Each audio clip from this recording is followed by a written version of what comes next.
சின்னத்திரை நடிகை கேப்ரியலா அவர்கள் சமீபத்தில நெறைய விஷயங்கள் பகிர்ந்துக்கிட்டாங்க. அத வந்து ஒரு ரொம்பவே ஷார்ட்டா, சிம்பிளா, ரொம்ப முக்கியமானது அப்படின்றத மட்டும் இந்த பதிவுல நம்ம வந்து பார்ப்போம். அதாவது ஃபர்ஸ்ட்டு அவங்க சொன்னது, "நோ சொல்ல பழகுங்க. உங்களுக்கு ஒண்ணு வந்து பிடிக்கலையா? ஒரு விஷயம் வந்து பிடிக்கல, இஷ்டம் இல்லையா? தைரியமா நோ சொல்லுங்க.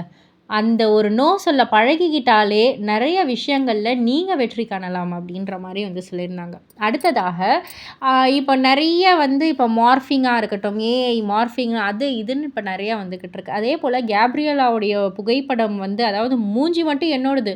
கீழ இருக்கிற உடம்புலாம் என்னோடது இல்ல. அரைகுறையா வந்து ஏதேதோ வந்து மார்ஃப் பண்ணி போட்டிருந்தாங்க.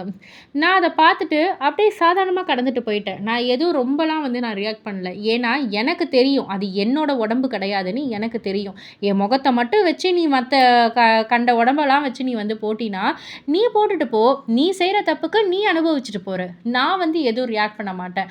அதே போல என்ன பத்தி ஏகப்பட்ட மீம்ஸ், ட்ரோலுன்னு என்னென்னமோ வந்துச்சு ஒரு கட்டத்தில. அத வந்து நான் கூட பார்த்துருக்க மாட்டேன். ஆனா, என் சொந்தங்கள் எல்லாம் அத அனுப்பிச்சு, என்ன வந்து பார்க்க வச்சு, அந்த ஒரு சமயம் நான் ரொம்பவே உடைஞ்சு போனேன். ஆனா, அந்த சமயத்திலயும் இருந்தது என்னுடைய அம்மா தான் எனக்கு பக்கபலமா, உறுதுணையா இருந்தாங்க.